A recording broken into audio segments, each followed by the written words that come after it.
আমার নাম মোহনা। মোহনা। এবং বয়স কত এই মুহূর্তে? 27। পেশায় কি করছেন আপনি? এখন আমি মানে সে অর্থে তেমন কিছু করছেন না, হাউস ওয়াইফ। ওকে, ঠিক আছে। এই অনুষ্ঠানটা শুনেই কি আপনি এখানে এসেছেন জীবন গল্প বলার জন্য, নাকি কারোর দ্বারা অনুপ্রাণিত হয়েছেন, বা কি আসলে ঘটনাটা কি? অনেক আগে ভাবতাম যে শেয়ার করব, তখন আমি অনেক দূরে থাকতাম।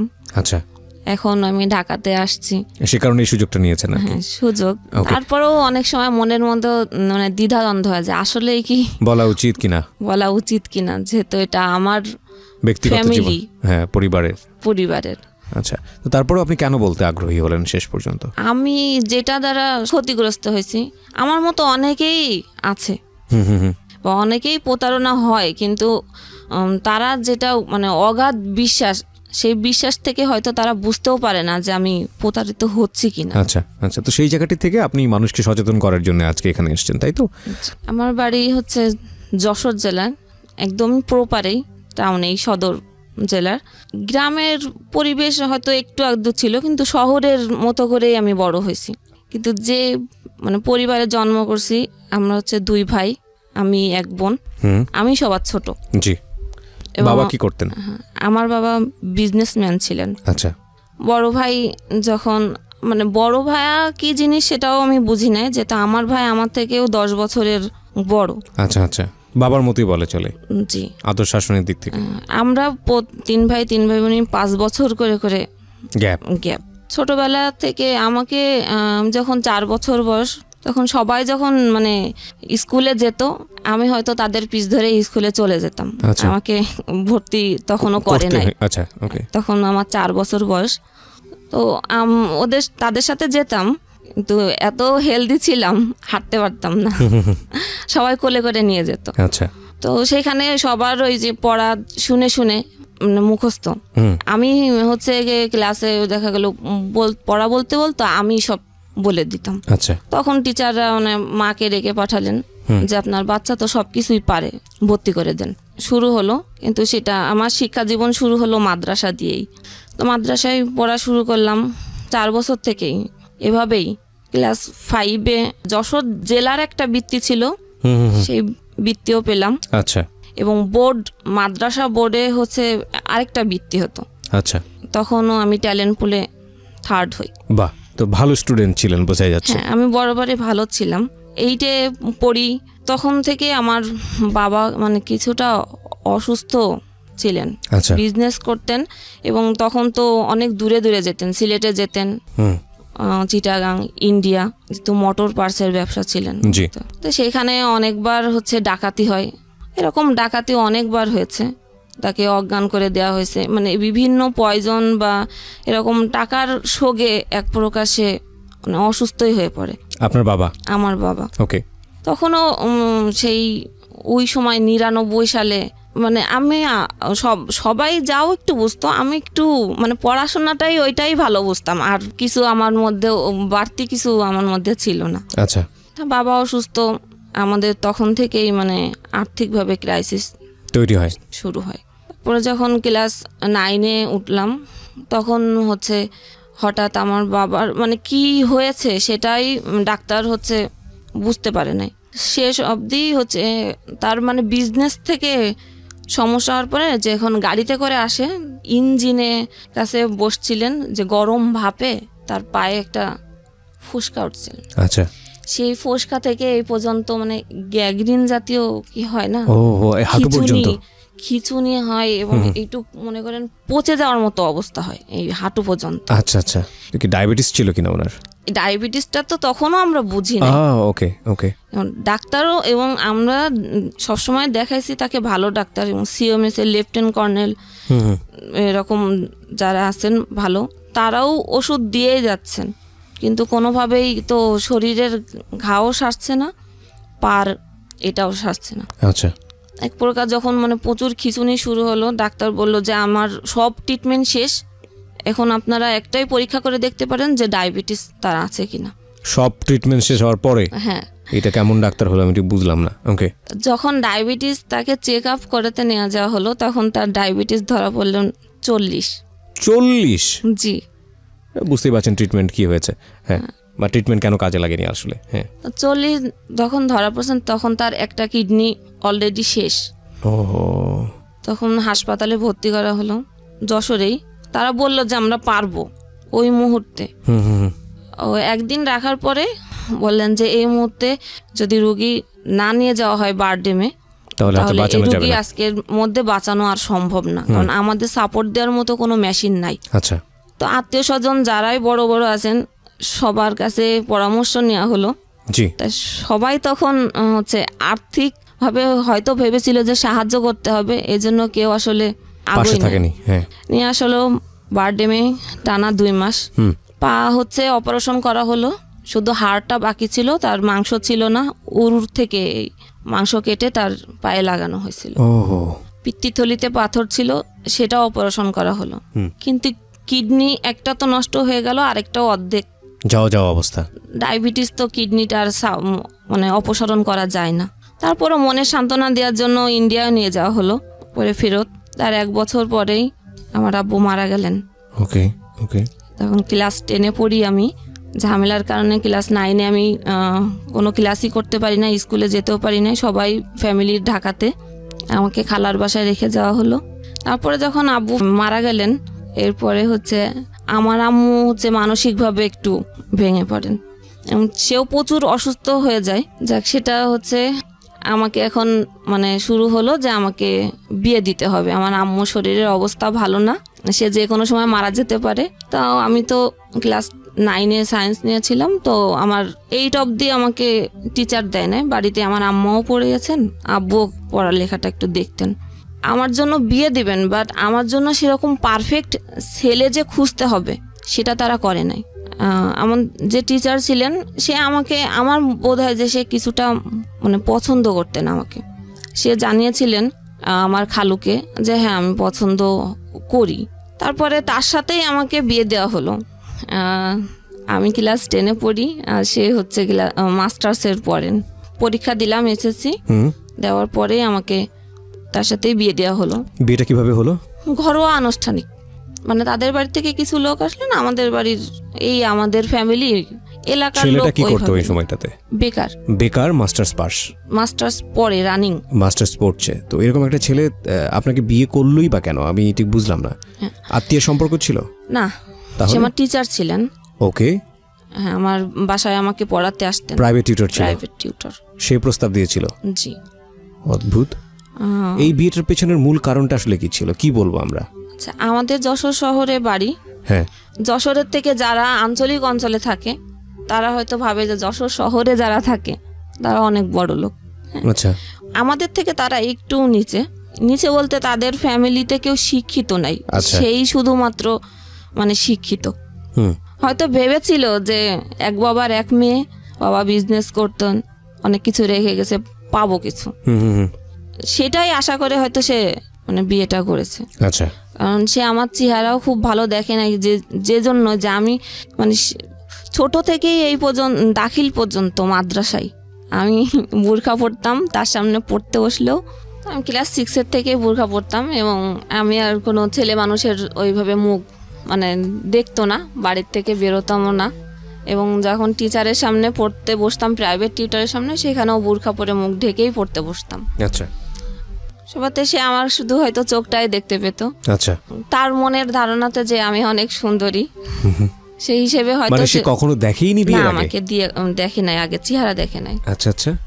এবং আমার ফ্যামিলিতে আমার মা হচ্ছে খুবই মনে করেন যে ইসলামী মাইন্ডের, রক্ষণশীল মহিলা যেটাকে বলে।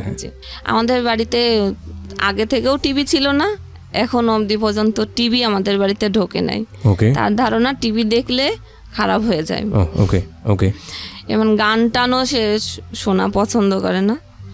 যাই হোক, আমি যখন ক্লাস 5-এ পড়ি, আমার বড় ভাই তখন ঢাকাতে চলে আসছেন। আচ্ছা, সে চলে আসছিলেন, তার কোনো খোঁজ খবর নেই। পরে আমি যখন ক্লাস 8-এ পড়ি তখন জানতে পেরেছিলাম যে ভাইয়া বিয়ে করছে ঢাকাতে। ফ্যামিলি চলতো কিভাবে তাহলে? যে বাবার বিজনেস, আর আমার আম্মা ঘরে টিউশনই করতেন, এইটা দিয়েই সংসার চলতো। জি।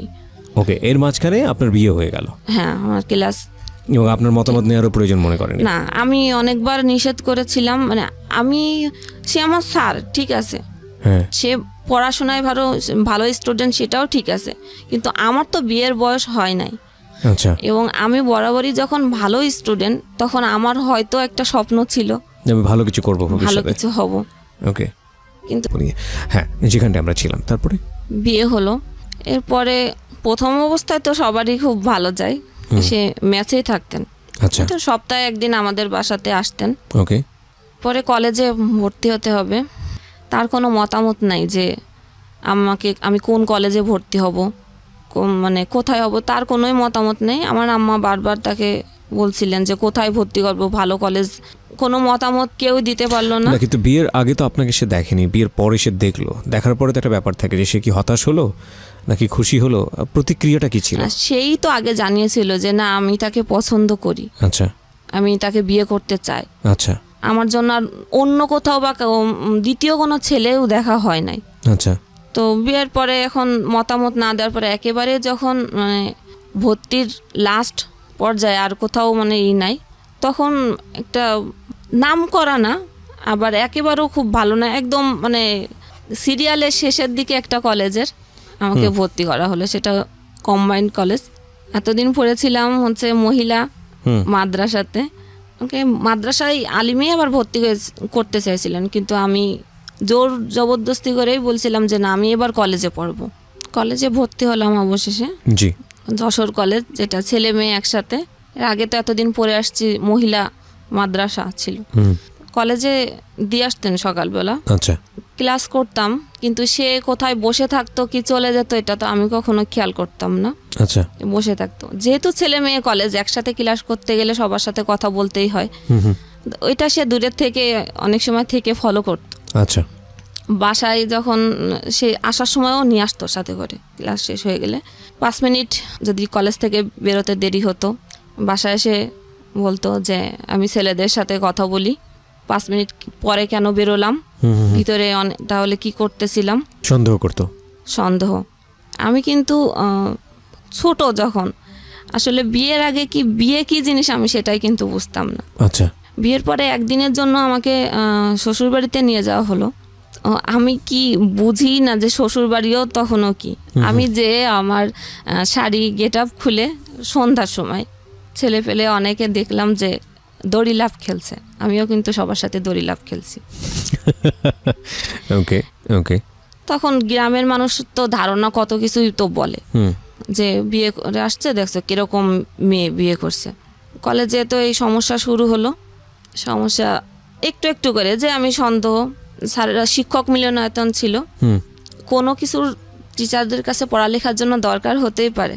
জি। স্যারেদের কাছে গেলেও সে দূরের থেকে তো দেখছেই, কিন্তু সেটা আমি ফলো করতাম না। বাসায় গেলি বলতে এটা করছো আজকে, ওইটা করছো আজকে। টিচারদের কাছে তোমার এত কি, এটা আপনাকে জিজ্ঞেস করতে আপনার হাজবেন্ড? আচ্ছা। অফ টাইম, ক্লাসের যখন অফ টাইম থাকে সবাই তো কমন রুমে যায়, কেউ ক্যারাম বোর্ড খেলে, অনেক কিছুই করে। আমি তো কোনো খেলায় পারতাম না, তাও খেলতাম, সেটাও করা যাবে না। শুরু হলো মানে মানসিক একটা খারাপ লাগতো যে বিয়ে দিল আমাকে, আমি মানে পড়াশোনা করব, আমি সায়েন্সে পড়ি, সায়েন্সে পড়তে গেলে তো আমাকে সেইভাবে পড়তে হবে, এবং নতুন করে আমাকে আর টিচার দেয় নাই, সেই আমাকে পড়াচ্ছে। আচ্ছা। তো আগে যখন টিচার ছিলেন 9-10-এ, তখন একটা বিষয় না বুঝলে সেটাকে খুব ভালোভাবে বোঝাতেন। রাইট। এখন যখন হচ্ছে বউ হয়েছি, তো আমি একটা বিষয় বুঝতে গেলে তোমার মাথায় এইগুলো এখন ঢুকবে না, তুমি এখন বোঝো না, মানে স্বাভাবিক জিনিস বোঝো না। এখন কলেজে যে নতুন নতুন ছেলে পাইছো, এখন আর পড়ালেখা মাথায়, তখন আর আমাকে অত ভালো করে পড়া বুঝাতো না, ফেলে দিত বই খাতা, মানে উচ্চতর গণিত করতে গেলে ওটা একটু হার্ড ছিল, মানে বই খাতা চেলে ফেলে দিত। আচ্ছা। তো আমি আর আগ্রহ করে আর যেতাম না। পরে আবার বলতো যে তোমার যদি পড়ার ইচ্ছাই থাকতো, আমি বই খাতা ফেলে দিলে কি হবে, ওই বইটা আবার করে এনে আবার আসতে তুমি আমার কাছে শিখতে। মানে সবকিছুতেই আপনার দোষ। হ্যাঁ, বলে যে আমাদেরও এরকম স্যারেরা অনেক এরকম করছে আমাদের সাথে, তারপরেও আমাদের শেখার আগ্রহ ছিল দেখে আমরা স্যারদের কাছ থেকে জোর করেই শিখছি। এদিকে আমার আম্মা এখন বলা শুরু করলেন যে তোমার এত খরচ, আমি তোমাকে বিয়ে দিয়ে দিছি, এত খরচ তো আমি টানতে পারবো না। মানে তখন কি আপনি মায়ের বাসাতেই থাকতেন নাকি? হ্যাঁ, আমাকে মায়ের বাসাতেই থাকতেন। মায়ের বাসাতে। তখন তুলে নেয়নি? না। আচ্ছা। কলেজে তো ছেলেদের সাথে কথাই বলা যাবে না, এখন আমি রিজার্ভ হয়ে গেলাম একদম, কারণ আমি একটু মানে স্বভাবগতই আমি সবার সাথে মিশুকে, কথা না বলতে পারলে ভালো লাগতো না। পড়াশোনায় আর ওইভাবে মন বসতো না, এই মানসিক প্রেসারে কলেজে যে আমি পড়া দিতে পারতাম না। জি। তখন আরো খারাপ লাগতো, স্যারেরা আরো বলতো যে তুমি এরকম কেন মানে হয়ে যাচ্ছ, কিছুই পারতেছ না, মানে ফলাফল কি, মানে ভালোটাও নাই, একেবারেই লো হয়ে যাচ্ছে। আর তোমার রেজাল্ট এসএসসিতে এত ভালো না যে আমি 1 পয়েন্টের জন্য A+ হয় না, তখন A+ও অনেক টাফ ছিল, এখনকার মতো অ্যাভেলেবেল A+ ছিল না। তো পড়ালেখা আর হলো না ওই সময়। এখন বলে যে কলেজ ট্রান্সফার করতে হবে। কলেজ ট্রান্সফার কেন? ওই যে ছেলে মেয়ে একসাথে কলেজ, এখন কোনো মহিলা কলেজে ট্রান্সফার করতে হবে। আম্মুই পাশতে বলতেছে যে আমাকে ঠিক মতো পড়ায় না, এখন আমাকে টিচারও দিতে পারতেছে না ভালোভাবে, এখন খরচ চালাতে পারতেছে না, এখন আমি কি করব? সেও বেকার, সেও তো আমাকে 1 টাকাও দিতে পারছে না। রাইট। আমি আর করার কিছু নাই। আমি তখন কি বললাম, আমি তাকে বললাম তাহলে কি করব, তাহলে তোমাদের বাড়িতে নিয়ে যাওয়া লাগবে। এখন যদি আমাকে কলেজ ট্রান্সফার করবে তাও যশোরে না, তার বাড়ির ওদিকে। আচ্ছা, তার বাড়ির ওদিকে কেন? যাতে সে মনিটর করতে পারে আর কি, কি হচ্ছে না হচ্ছে। ওকে। তার মাস্টার্স শেষ, সে এখন বাড়ির দিকে চলে যাবে। জি। ফার্স্ট ইয়ার শেষ, যখন মানে কলেজ ট্রান্সফার করবে তখন সেই সময়টাও আর নাই। যখন যশোর শিক্ষা বোর্ডে যাওয়া হলো, বোর্ডে যে কাজটা করেন যে ম্যাডাম, উনি আমাদের পরিচিতি ছিলেন। ম্যাডামকে যখন বলা হলো, ম্যাডাম বলল ঠিক আছে, আমি ব্যাক ডেটে আমি এটা করে দিচ্ছি। আচ্ছা। দিয়ে পাঠায় দিল সেই নোয়াপাড়া, অভয়নগর থানা, যশোর জেলার।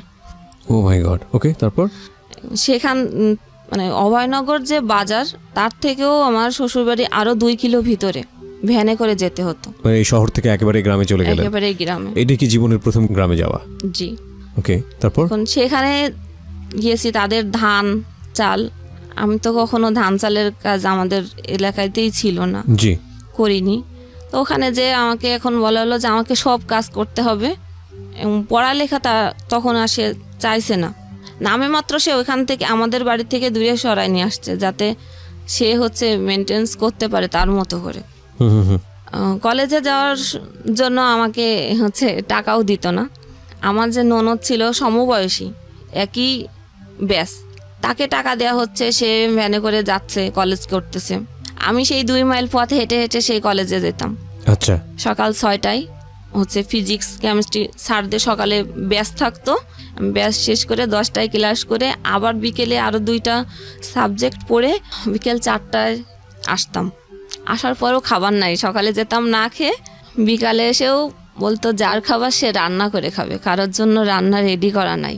ও কি করতো? ও তখন হচ্ছে একটা ইন্স্যুরেন্স কোম্পানিতে মানে ছোটখাটো একটা মানে হাত খরচ চলে এরকম একটা কাজ করে। তখনও কোনো চাকরি পায় নাই সে। আচ্ছা আচ্ছা। সেও সকালে চলে যেত, ট্রেনে করে চলে যেত। সেটা ছিল আরেকটা থানা, জিগরগাছা। আমাদের ছিল তো সদর থানা। জি। সে ট্রেনে চলে যেত, সে আসতো রাত্রে 9টা বেজে যেত, সারাদিনই না খাওয়া। সে তারপরে এসে ধানের কাজও আমি করতাম, মেশিনে যে ধান মাড়ায় পা দিয়ে মেশিনে, মানে ধান ছুটানোর যে মেশিনটা আছে। ওকে, বুঝতে পেরেছি। এটাকে মাড়াই করা বলে। মাড়াই করে বলে। আচ্ছা, রাইট। তো ওই কাজ করে রাত্রে হচ্ছে মানে ফ্রেশ হয়ে আর খেতাম না, যেহেতু রান্না করে আমাকে খেতে হবে সবার জন্য, ওই ইচ্ছা আর হতো না। আর ওই রকম সারাদিন পরে এসে পড়ালেখারও আর শরীর তো ক্লান্ত, কোনোভাবেই মনোযোগ আসতো না, খুব স্বাভাবিক। আর সে যে রাত্রে আসতো, তার খাবার তার মা হচ্ছে রেডি করে রাখতেন, সে এসে ঘরেই খেতেন, সবাই শুয়ে পড়তো। সে যখন আসতো, গ্রাম তো 8টা-9টার দিকে সবাই শুয়ে পড়ে, রাইট। সে এসে খেত, কিন্তু সে একবারও আমাকে মুখের কথা জিজ্ঞেস করতো না যে আমি আসলে খেয়েছি কিনা। ও মাই গড, এটা কিভাবে হয়? এভাবে গেল 2nd ইয়ার। পড়ালেখা তো হচ্ছে না, কারণ সায়েন্সের সাবজেক্ট পড়তে গেলে অনেক পড়া লাগে, অনেক ভিতরে কোনো কিছু না জানলে আমি তো লেখার মতো কোনো পরিস্থিতি নাই। টেস্ট পরীক্ষা হলো, টেস্টে ফেল করলাম, কোনোভাবে পরীক্ষা দিবে না। তারপরেও মানে জোর করে স্যারদের বলে যে আমার তো এই পজিশন, এই অবস্থা, আমি এরকম একটা সিচুয়েশনের মধ্যে এখন আমি কি করব। রাজি করালাম। আর আমি তো খেতেই পেতাম না, তার বাদেও তার বাবা আমাকে বলতো যে আমার ছেলে তো চাকরি করে না, তোমাকে খেতে দিব, এই খরচটা কেন, কে তোমাকে যে নিয়ে আসছে সে তোমার খরচ দিবে, না তোমার বাবার বাড়ির থেকে তোমার খরচ দিবে। আচ্ছা, এই যে 3 মাস ধরে রইছো, এই 3 মাসের যে খরচ আর খাবার খরচ তোমার মাকে বলবা যে দিয়ে যেতে।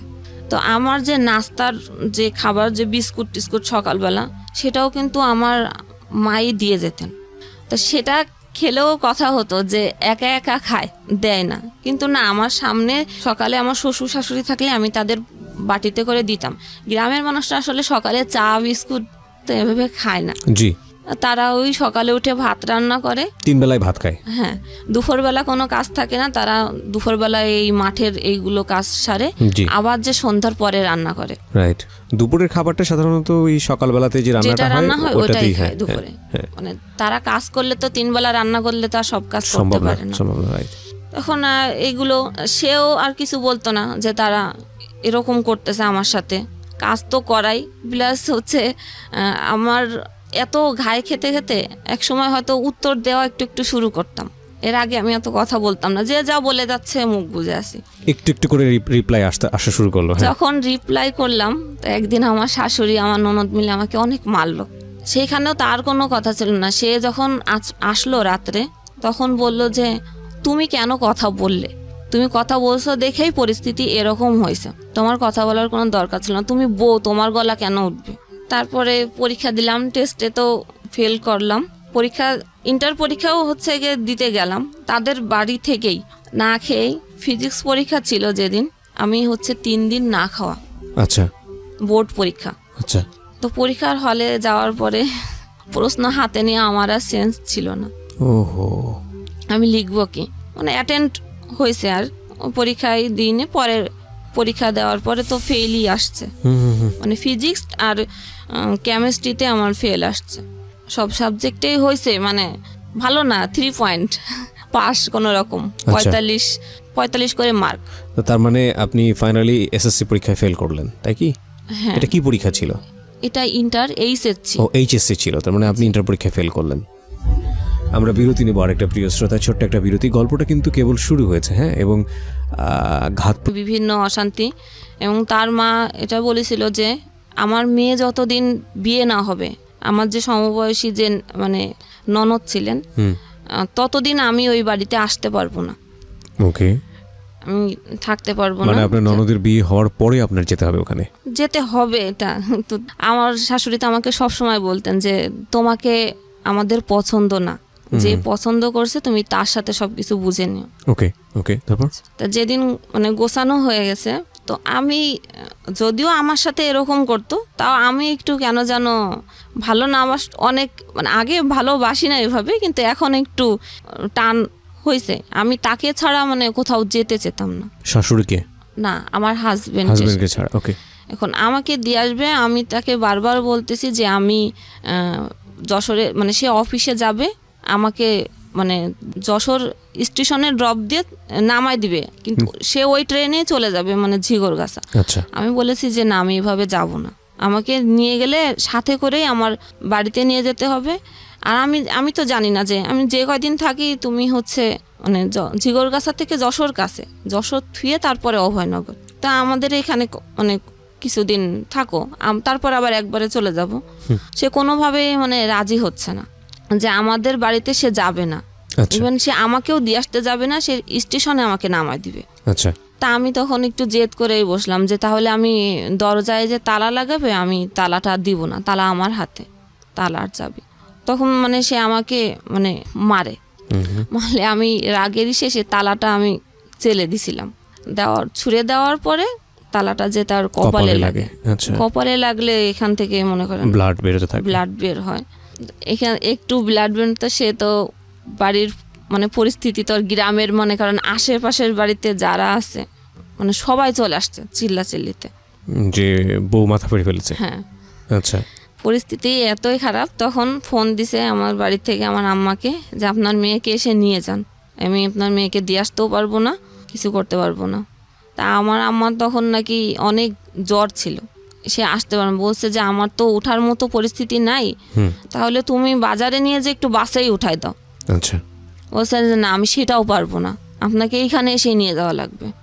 তারপরে হচ্ছে মানে কি বলবো, আমার তো তখন কথা ওইভাবে বেরোতে আছে, তার বোন, তার মা, আশেপাশের লোকজন, মানে সবাই মনে করেন আমাকে একেবারে তুলাধোনা যেটাকে বলে।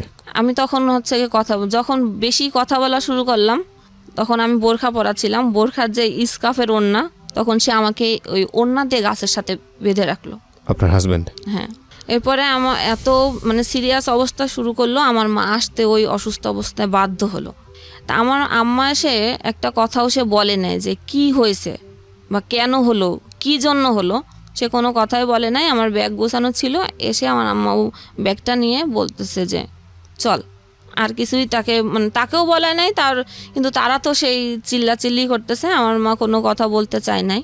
তো যাওয়ার সময় তাহলে বলতেছে যে আমার বাড়ির থেকেই মানে ফার্নিচার দিয়েছিল, জি, ওই তোষক বালিশ এইগুলো চেলে ফেলায় দিচ্ছে যে এইগুলোও নিয়ে যান, কিছুই লাগবে না। ওকে। আমার কোনো কথা না বলে শুধু বই খাতাগুলো বস্তার মধ্যে ভরে নিয়ে চলে আসলেন। এরপরে আসি যশোরে, আমার সাথে টোটাল আর 7 মাস কোনো যোগাযোগ নেই। ইন দ্য মিন টাইম কি মা আপনাকে জিজ্ঞেস করেছে যে কি হয়েছে কিনা বা কোনো সমস্যা? হ্যাঁ, জিজ্ঞেস করছে যে এরকম কথা কাটাকাটি হয়েছে, বা আমি তাকে সাথে নিয়ে আসতে চাই না দেখে আমি তালাটা আসলে ওকে মারার উদ্দেশ্য দিই নাই, আমি রাগ করে দিয়েছিলাম যে কপালে লেগে গেছে। বাড়ি আসলাম, কোনো যোগাযোগ নাই। এর মধ্যে সে ঝিগরগাছাতে শুনলাম বাসা নিছে। আচ্ছা। ফার্নিচার যেগুলো আমার বাড়ি থেকে দেওয়া হয়েছিল ওইগুলোই সে নিয়ে যে ঝিগরগাছাতে বাসা নিয়ে সে একা একা ওইখানে থেকেই অফিস করে। আমি তো রেজাল্ট বেরোলো, তো বললাম ফেল। এরপরে তো আমাকে আবার পড়া শুরু করতে হবে। কলেজ তো সেই দূরেই পড়ে গেল, এখন আবার কলেজ কাছে হচ্ছে না। হ্যাঁ, এখন তাদের বাড়িতে তো আর থাকার পরিস্থিতি নাই, এখন আমাকে দেওয়া হলো কলেজের হোস্টেলে। ওখানে থেকে পড়া শুরু করলাম আবার, কিন্তু তাও পড়ায় আর মন বসতো না। সবসময় মাথায় এগুলোই কাজ করতো যে কেন হলো, আর এগুলো তো হওয়ার মানে চিন্তা করেননি আপনার লাইফে? কারণ আমি যে পরিবেশ থেকে বড় হয়ে পর্যন্ত আসছি, এরকম কোনো হওয়ার তো কোনো মানে আশাও করা যায় না। আর তাকে তো দিয়েছে শুধু সে শিক্ষিত, এটা দেখেই তার সাথে আমার বিয়ে দিছে। তারপরে পড়া শুরু করলাম, পড়ায় যখন মন বসতো না, তখন আমার এই অবস্থা, খোঁজ নিত না টোটাল। তখন আমার আম্মা ওই যে বললাম যে একটু হুজুরি মন মানসিকতা, তো সে একজন হুজুরকে দেখাইছিলেন যে আমার মেয়ের তো এরকম সংসারের এই অবস্থা, তা কোনো ব্যবস্থা করা যায় কিনা।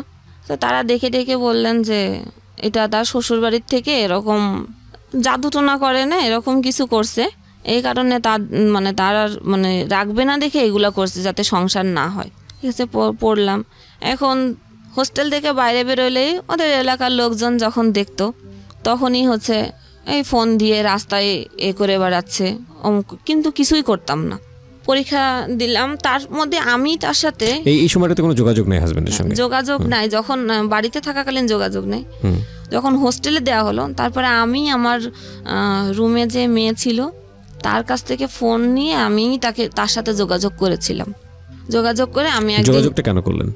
কেন জানি মনে পড়তেছিল, মানে ওকে খুব মিস করছিলাম। হ্যাঁ, ওকে। 7 মাস পর সে কিন্তু কখনো যোগাযোগ করে নাই। তখন কিন্তু আমাদের বাড়িতে ফোন আছে, আমার ভাইয়ের ফোন আছে। রাইট। তো এই 7 মাস জীবনের কি মনে হচ্ছিল, মানে সবচেয়ে কঠিন সময় ওইখানে? না, কঠিন মনে হতো না, এজন্য যখন আমি মনে করতাম তখন আমার ওই কষ্টের স্মৃতিগুলো সামনে যখন ভেসে উঠতো, তখন ভাবতাম যে না থাক, ও আমার সাথে এটা করছে, আমি কেন ফোন দিব। এটা ভেবেই 7 মাস পার হয়ে গেছে যে আমি আর ফোন দিব না, দেখি তার আমাকে দরকার কিনা। ওকে। তারপরে আমি যোগাযোগ করে একদিন ঝিগরগাছায় যাই। সে যে বাসা নিয়ে থাকে ওই বাসাতেই, তখন ছিল রোজার সময়। ওকে। তো আমি বরাবরই কখনো রোজা ভাঙি না, সবসময় রোজা রাখি আমি পুরোটাই। সেও রোজা রাখে, কিন্তু নামাজ পড়ে না, একক তো রোজা রাখে। তো ইফতারি আনছে, বলছে যে আমাকে দেখে বলতেছে তুমি ভাইবো না যে তুমি আসছো দেখে আমি এত ইফতারি আনছি, আমি বরাবরই আমার নিজের জন্যই এতটুকুই আনি। জিনিসটা আমার খারাপ লাগছিল যে আমি এটা তো আনছে, আমি হয়তো ভাবছি যে আমার জন্য আনছে, এটা তো বলার দরকার ছিল না, তাহলে আমি কিছুই বুঝতাম না। এটা যখন আমাকে বলছে তখন আমার একটু খারাপ লাগছে যে আমি এত মাস পরে আসলাম, তার ইফতারি নিয়ে কমান্ড এটা। তারপরে আমার বাড়ি থেকে জানতো না যে আমি তার কাছে আসছি, কারণ বাড়ির থেকে সম্পূর্ণই নিষেধ ছিল যে তার সাথে যোগাযোগ না করার। যখন হোস্টেল থেকে বাসায় ফোন দিল যে ও কি বাড়িতে গেছে, তখন তো বললো যে না বাড়িতে আসে নাই। তখন আইডিয়া করলো যে ওর ওখানে যেতে পারি, তাছাড়া তো আর কোথাও যাওয়ার জায়গা নেই। আমার ভাইয়া তাকে হচ্ছে গিয়ে ফোন দিয়ে তাকে অনেক মানে রাপই করে যে আমার বোনকে না বলে কেন নিয়ে গেছিস, দিয়ে যা।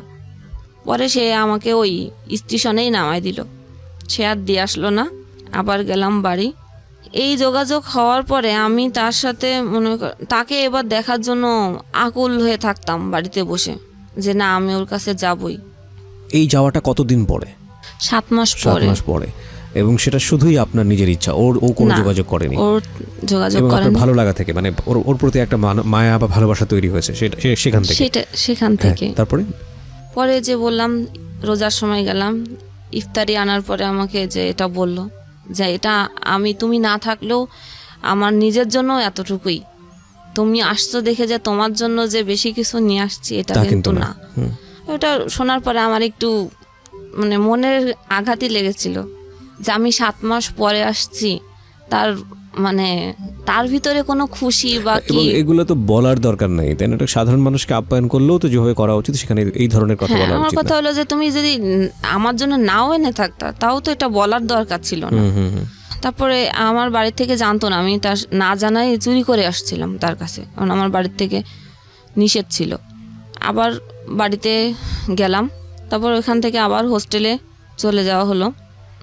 হোস্টেলে ওইভাবেই স্বাভাবিক চলতেছিল। এখন তার সাথে টুকটাক মানে কথা হয়, ওই রুমমেটের মোবাইলে ফোন করে, ওইখান থেকেই মানে কথা বলি। ওই সময়টাতে কি বলছিলেন, মানে আবার নতুন করে একসাথে সংসার শুরু করবেন? হ্যাঁ, তার মধ্যে যে তার কথা হলো যে বাবা মাই হচ্ছে আমাদের দুইজনের মধ্যে বড় ফ্যাক্ট। হ্যাঁ, তোমার মাও একটা ফ্যাক্ট আর আমার মা বাবাও একটা ফ্যাক্ট। আমরা তো দুইজনের জায়গা থেকে ঠিকই আছি। আর আমি তোমার সাথে যা কিছু করেছি আমার বাবা মায়ের জন্য আমি তোমাকে কিছু করতে পারি নাই, কারণ তাদেরকে অখুশি করব কিভাবে। এই কারণে আমি সবসময় নীরবতা পালন করতাম, ভাবতাম যে হয়তো এটাও হতে পারে। তারপরে হচ্ছে সে চাকরি পেল ইউনিয়ন পরিষদ সচিব। আচ্ছা। সেখানে তার প্রথম পোস্টিং হলো যশোরের মনিরামপুর থানা। আচ্ছা। সেখানে সে বাসা নিল, আমি তো হোস্টেলেই আছি। আমাকে বলল যে এরকম আমি বাসা নিচ্ছি, আমার বাসায় এসে দেখে যেও। আচ্ছা ঠিক আছে, একদিন যাব। আমাকে ঠিকানা দিল যে এরকম। তো একদিন সকাল বেলায় আমি মানে বৃহস্পতিবার হলে সবাই বাড়ি চলে যেত, তা আমিও বৃহস্পতিবার বাড়ির নাম বলে আমি রওনা দিয়েছি। অভয়নগর থেকে ওইখান থেকে ভিতরের থেকে মনিরামপুর যাওয়ার মানে কাছে। আমি ভোরবেলা যে হাজির হলাম, সেই ঠিকানা মতো নক করলাম, দেখলাম সে ঘুমের থেকে উঠছে। তা বললো যে আসতো তো থাকো, থাকতে বলছে। আমি একবারেই থেকে গেছি যে আপনি একটা সুযোগ চাচ্ছিলেন যে কোনো ভাবে ওর সঙ্গে থাকা। যেহেতু আমার বাড়ি থেকে যে বারবার বলতেছে যে তোমার খরচ, পড়ালেখার খরচ তো কে বেয়ার করবে, এখন সে চাকরি পাইছে, তাকে বলো। থাকলাম সেইখানে। সেই যে মানে আমাকে আনার আগে যে ফোনে যেই কথা যে যতটুকু ভালোভাবে যে আমরা আবার এক হব, বা যেই ভালো যে আমাদের কোনো আমরাই ঠিক আছি, বাবা মার ফ্যাক্ট ছিল, কোনো সমস্যা না, থাকলাম। সেই পুরনো এগুলো আবার নতুন করে আবার শুরু হলো। এর মধ্যে আমার তো ইন্টার পরীক্ষা সেকেন্ড টাইম দিব। সেকেন্ড টাইম আমি আমার মতোই পড়েছি, তার কাছে হেল্প নিই নাই। ওই যা আগে পড়া ছিল সেটা নিজে পড়েছি। ওইখান পড়ার পরে আমি পরীক্ষা ওর ওইখান থেকেই আমি ওই অভয়নগর যে পরীক্ষা দিতাম। 2টা পরীক্ষা দিয়ে ওখানে থাকলাম। সেই একই অবস্থা, টর্চার, মারধর। তারপরে একদিন আমাকে কি মনে হলো যে শবে বরাত, যে চলো শবে বরাতে একা নামাজ পড়বা, তোমাকে দিয়ে আসি যশোরে হচ্ছে খুব ভালোভাবে এত মিষ্টি করে যে দিয়ে আসলো আমাকে। আমের সময় ছিল, আম কিনে দিল। ওই যে দেওয়ার পরে আর কোনো যোগাযোগ নেই। আমাকে বললো যে সে যে তুমি হচ্ছে সুজির বরফি বানাও, আমি সন্ধ্যার সময় আসবো। সেই সন্ধ্যা আর হয় নাই, সে আর আসলো না। তাকে ফোন করা হলো, যে কোনোভাবেই বললো যে না আমি যাব না তোমাদের বাড়িতে, গেলে তোমার মা এসেই বলে আমি যাব না, তুমি এখানেই থাকো, আমার বাসায় আসার দরকার নেই।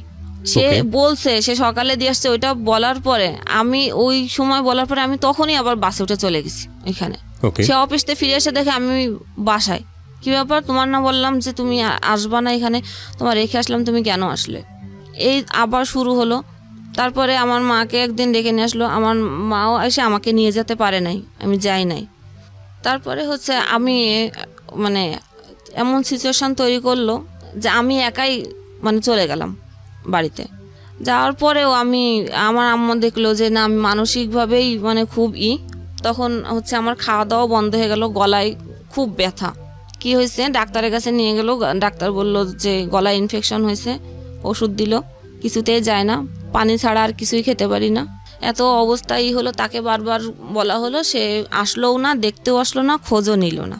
না নেওয়ার পরে এখন অবস্থা করুণের দিকে যাওয়ার পরে আমার কাকা হচ্ছে আসলেন, সে একজনের একটা হুজুরির কাছে নিয়ে গেলেন। নেওয়ার পরে ওইখানে অনেক টাকা পয়সা নিছে। নেওয়ার পরে উনি ওইখানে দেখে টেকে আয়না ভারণ দেয়, দেখে উনি বললেন যে আমার শ্বশুর বাড়ির থেকে আমাকে গলায় বান মারা হয়েছে, যে আমি যাতে মানে মারা যায়। কে বললো এটা? ওই কবিরাজ। আচ্ছা, এখন এই বানটা কে মেরেছে? আমার শ্বশুর বাড়ি, শাশুড়ি, ননদ, আমার হাজবেন্ড, মানে সবাই বলছে যে সবাই একসাথে কাজটা করছে। আর ও হচ্ছে সংসার করতে চায় না, ওর হচ্ছে গিয়ে অনেক কিছু নেওয়ার আশা ছিল, ও সেটা পায় নাই দেখে ও আমার সাথে এরকম আচরণ করছে। এটা ওই কবিরাজ বলল।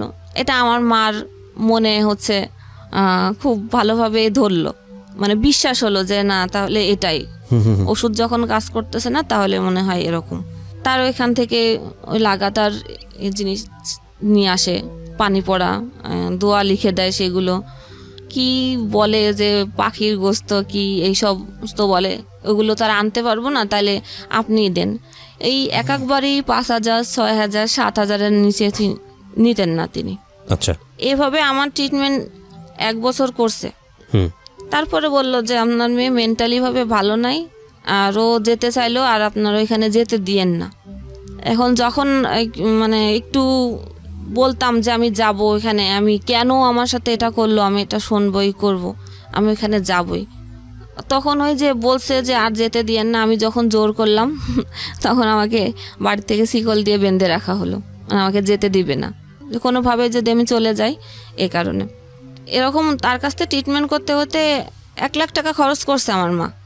এই তাবিজ যে রিসে গেল, রেজাল্ট বেরোলো, গড়ে মিলে হচ্ছে বি গ্রেড, মানে 3.something এরকম। A- আর হলো না, A- এক্সপেক্ট করেছিলাম যে হতে পারে, তারপরে হলো না। এরপরে হচ্ছে ফ্যামিলির থেকে বলল যে তোমার তো এখানে আর যাওয়া যাবে না, তুমি হচ্ছে গিয়ে ডিভোর্স করে দাও।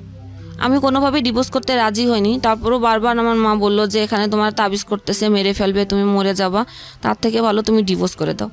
আমি ডিভোর্স করতেই চাই না। তারপরে জোর জবরদস্তি করে তাদের ফ্যামিলির থেকে ডাকা হলো, তারা আসলো অনেকেই। আর আমার ছোট ভাই চাকরি করতেন একটা পত্রিকাতে, সেইখানেও হচ্ছে সবাইকে ডেকে তাদের কোনো কথা বলার স্কোপ দেওয়া হলো না। ডাইরেক্টই আমাদের বাড়ি থেকে কথা যে আমরা আর মেয়ে দিব না, সব কিছু রেডি করা আছে, কাগজপত্র, সিগনেচার হয়ে যাক। তো হয়ে গেল, আমি আমার মতে করে ফেললাম। করার পরে আমি বাড়িতে হচ্ছে খুব মানে মানসিকভাবে ভেঙে ফেললাম। এতটাই আমি মানসিকভাবে হয়ে গেলাম যে আমি আম্মাকেও ঠিক মতো ভালোভাবে চিনতে পারতেছিলাম না। এরপরে নিয়ে যাওয়া হলো যে মানসিকভাবে যখন চিনতে পারতেছি না, কাউকে ভালো মতো কথা বলতে পারতেছি না, ডাক্তারের কাছে মানে মেন্টালি যে ডাক্তার থাকে, পাবনার ডাক্তার, যেটা হেমায়তপুর থেকে আসতেন যশোরে, সেখানে দেখানো হলো। ডাক্তার সেখানে ট্রিটমেন্টের মধ্যে কি ওষুধ দিতেন জানেন না, শুধু ওষুধ খেয়ে ঘুমাই থাকতাম। তারপরে আস্তে আস্তে যখন ঘুমের ওষুধটাও এক প্রকার, একশো সময় মনে হতো যে এটা না খেলে আমার ঘুম হচ্ছে না, ওটা নেশার মতো হয়ে গেল। তখন আমি আমার নিজের থেকে আমি এটা বাদ দেওয়ার চেষ্টা করলাম, কিন্তু আমি বাদ দেওয়ার চেষ্টা করলে আমার মানে বাসার থেকে জোর করে খাওয়াই দেওয়া হতো যে না ও ঘুমায় থাকো। এরপরে ভাবা শুরু করলাম যে কি করা যায়, নিজেকে তো আর এইভাবে বসায় রাখলে তো হবে না। আমি যদি এই 2টা সার্টিফিকেট নিয়ে আমার ব্যাকগ্রাউন্ড এটা হলো, আমার ডিভোর্স হয়ে গেল, এইটা নিয়ে আমি এখন কোথায় যাব? এমনিতেই আমাকে পড়ার খরচ দিতেই চায় না, কোনো রকম শেষ করলাম। যেখানে এক্সপেক্ট ছিল যে ইন্টার শেষ করে আমি মেডিকেলে একটা চান্স নিব, যেহেতু আমার বান্ধবীরা সবাই হচ্ছে মেডিকেলে চান্স পেয়েছে, সেখানে ফার্স্ট টাইম ওরা চান্স পেয়েছে, আমি সেকেন্ড টাইম ওদের পিছে পড়ে গেলাম। সে তো আমি হয়তো পাবো, কিন্তু রেজাল্ট ভালো না থাকার কারণে আমার আর সেটা সুযোগ হলো না। তখন ভর্তি পরীক্ষার জন্য ট্রাই করা শুরু করলাম। আর নিজেকে এন্টারটেনমেন্ট দেওয়ার জন্য, বাড়িতে তো টিভি ছিল না, ওখানে যশোরে শুধু FM শোনা যেত 2টা স্টেশন। এন্টারটেনমেন্টের জন্য আমি রেডিও FM শুনতাম, ওকে, গান শুনতাম। আমার ফ্যামিলি থেকে তো এটা নিষিদ্ধ ছিল, অনেক হেডফোন কেটে কেটে ফেলে দেওয়া হয়েছে। আমি এমন একটা অ্যাডিক্টেড হয়ে গেছিলাম FM এর প্রতি যে আমি ঘুমাইতে হবে না, তাহলে তো তার অনেক টাকা দেওয়া লাগবে। তারা আসছিল, কিন্তু আমাদের ইসের থেকে তাদের কোনো স্কোপ দেওয়া হয় নাই। আচ্ছা আচ্ছা, না দেওয়ার কারণে মিউচুয়াল যে সামনাসামনি। আমার প্রশ্নটা হচ্ছে যে আকর্ষণীয় জায়গাটা কি শুধু তোমার জায়গাটা থেকে ছিল নাকি তারও ছিল? তুমি যে তার কাছে বারবার যাচ্ছ? না, আমারই ছিল, একদম সলো তোমারই, একতরফা। এই কারণে তোমার ফ্যামিলি ট্রিটমেন্ট করাচ্ছে, কবিরাজি ট্রিটমেন্ট, যাতে তোমার কিছু একটা করেছে যে কারণে তোমার এই আজকে অবস্থা। ওকে, হ্যাঁ বলো। আমি সবসময় এক্সপেক্ট করতাম যে আমার মা আমাকে অনেক ভালোবাসবে, তার কাছ থেকে আমি অনেক আদর স্নেহ পাবো, তার কাছ থেকে আমি মানসিকভাবে ইন্সপায়ার হব সে আমাকে। কিন্তু আমার মায়ের কাছ থেকে আমি এটা কোনোভাবেই পেতাম না। তখন আমার মধ্যে আরও অন্যরকম কাজ করা শুরু করলো। আমার লাইফে এত কিছু হয়ে গেল, এখন তো আমি আরও বেশি এক্সপেক্ট করি যে আমাকে বেশি আদর করবে, বেশি কিছু দিবে, কিন্তু আমি সেটা আর পাচ্ছি না তার কাছ। আম্মুই তো আমাকে বারবার বললো যে এরকম পরিস্থিতি থেকে বেরোনো, তুমি ডিভোর্স দিয়ে দাও। এখন এই পরিস্থিতি, যশোর দক্ষিণবঙ্গের আমাদের ওইখানে বড় মাইকেল মধুসূদন বিশ্ববিদ্যালয় কলেজ, সেখানে চান্স পেলাম কেমিস্ট্রিতে। এদিকে ডাক্তার, যখন পাবনার ডাক্তার দেখাইছিলেন, উনি বলছিলেন যে তুমি আর মাথায় ব্রেনতে চাপ নিবা না, আর কোনো পড়াশোনা টোটালি বিরত থাকো, পড়াশোনা এখন আর করো না। কিন্তু আমি পড়ালেখার জন্য নিজেকে তৈরি করতেছি যে না, আমাকে এর মধ্য থেকে বেরোতে হবে, তাই আমাকে পড়তে হবে। সে যে কলেজে পড়তো আমি ওই কলেজেই ভর্তি হয়েছি। মানে আপনার এক্স হাজবেন্ড যে কলেজে পড়তো? যেই কলেজে সে এতদিন পড়ালেখা করেছে, আচ্ছা, আমি সেই কলেজেই ভর্তি হলাম। তো কলেজে আমি যেতে পারতাম না।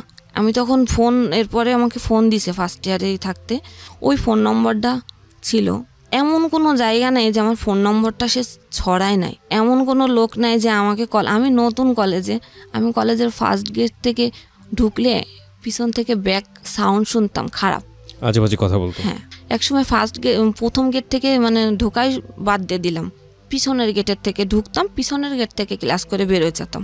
টিউশনি শুরু করলাম, পড়তেছিলাম। এখন এদের কথার প্রেশার, বাড়ির প্রেশার, আর কলেজের বাইরে রোডে ঘাটে এত প্রেশার, এবং ফোনে মানুষের এত টর্চারিং, ফোন করে বলে যে আপনার রেট কত, এইগুলো বলতো ফোন করে করে।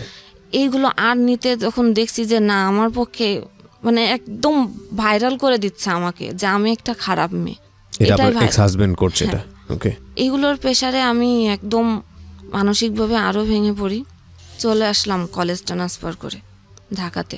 এই চাপগুলো, সামাজিক এইসব চাপের কারণে? আচ্ছা।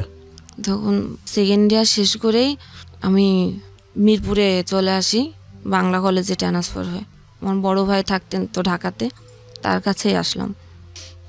আসার পর একটা কিন্ডার গার্ডেনে ঢুকলাম। কিন্ডার গার্ডেনে আসলে বেতন কত তো জানেন, 1,000 টাকার বেশি দেয় না। ওখান থেকে 2টা টিউশনি, ইনকাম ছিল 4,000 মাসে। ভাইয়াকে দিতে হতো ঘর ভাড়া 2,500, খাবারের জন্য 1,500। সে আমাকে ফ্রি খাওয়াবে না। জি, আপন ভাই, বড় ভাই, আমার থেকে 10 বছর সিনিয়র। ওকে। কদিন পরে শুরু হলো যে ভাবির দিক থেকে আমার জন্য খরচ বেশি হয়ে যায়, খাওয়াতে পারবে না, এখানে এটা করে কেন তোমার বোন, ওখানে ওটা। আমাকে ডিরেক্টলি বলে না, আমার ভাবির সাথে আমার কোনো তর্ক হয় নাই, কিন্তু ভাইয়ের সঙ্গে হচ্ছে। ভাইয়ের সাথে করে। ভাই এবার ওইটা ফোন দিয়ে আম্মাকে বলে, আম্মা ফোন করে আমাকে, কথা ঘুরে আমার কাছে আসে। আচ্ছা আচ্ছা। আমার কথা হলো যে আমি তো অবুঝ না, আমি তো বুঝি, আমাকে বলো যে এটা এই সমস্যা, তুমি এটা এভাবে করো না, এটা এভাবে করো, শেষ। এত ডাইভার্ট করে সে কথা। এক সময় ভাবি একদিন দেখি কান্না করতেছে বিকেলবেলা। কি হয়েছে ভাবি তোমার? কিছুই বলে না।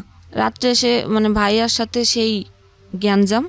পরে আম্মু আমাকে ফোন দিয়ে বলে যে তুমি আলাদা হয়ে যাও। কেন, কি হলো? যে তোমাকে খাওয়াতে পারবে না, তোমার ভাইয়ের সংসারে অশান্তি হচ্ছে তোমার জন্য। আচ্ছা আচ্ছা, ঠিক আছে। আমাকে বই কেনার জন্য আমার খালাতো ভাই আমাকে টাকা দিয়েছিলেন 2000। তো আমি আর বই না কিনে ওই সময় হাঁড়ি পাতিল চাল টাল যা লাগে ওগুলো কিনে নিয়ে আসছি। ওইগুলো কিনে নিয়ে আসার পরে সে সন্ধ্যের সময় আসলো, রোজা, সেদিন সেকেন্ড রোজা। ভাইয়া সন্ধ্যের সময় আলাদা হয়ে গেলাম একদিন, সে একদিনে কোনো খোঁজ নিল না, তার রুমের সাথেই রুম, সে খোঁজ নিল না যে আমার বোন যে আলাদা হয়ে গেল, সে কি রান্না করলো কি খেলো, কোনো কথা নেই। সন্ধ্যের সময় এসে বলতেছে যে আমাকে টাকা দে।